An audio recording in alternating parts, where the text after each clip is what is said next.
Tomorrow is the 80th anniversary of the World War II Allied invasion of France. D-Day began the liberation of the country from the Nazis and helped change the course of the war in Europe. ABC 22's Mike Hoey joins us live in the studio after looking into some of Vermont's contributions. Mike? Well, Lauren, the soldier shown here is one of two Vermonters I've learned of recently, known to have been killed in action during the invasion of Normandy. D-Day was the largest amphibious invasion in human history. It also had substantial air support, including from Army 2nd Lieutenant Francis Calo of St. Albans. He was originally due to parachute into France with the 82nd Airborne on June 5th, 1944. But when the weather conditions pushed the invasion back a day to his 23rd birthday, he sent his grandparents a letter.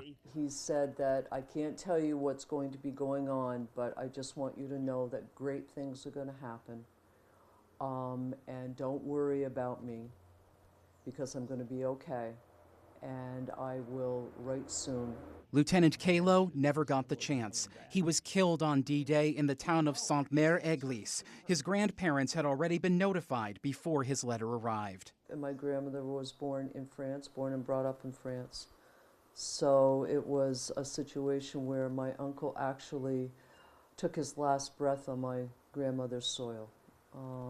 And through the years, my grandparents and my mother always talked about my uncle. So I feel that even though I was born 13 years after he died, that I know my uncle very, very well. Colleen Farnham of Milton says her dad, John Dufresne, was her uncle's sergeant in the 82nd Airborne. And my father also jumped on D-Day.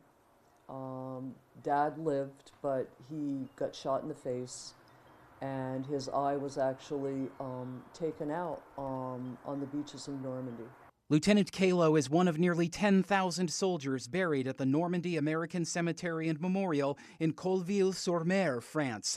That village is right next to Omaha Beach, one of Operation Overlord's major landing zones.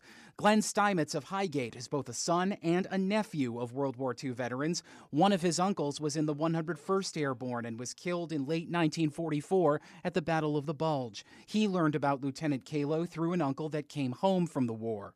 My uncle was a member of one of the veterans associations here, and he has a big list of all the Vermont veterans. And I asked him, "Who is Francis Calo?" I said, "He seems to be only one of two Vermonters who were killed in action on June 6th.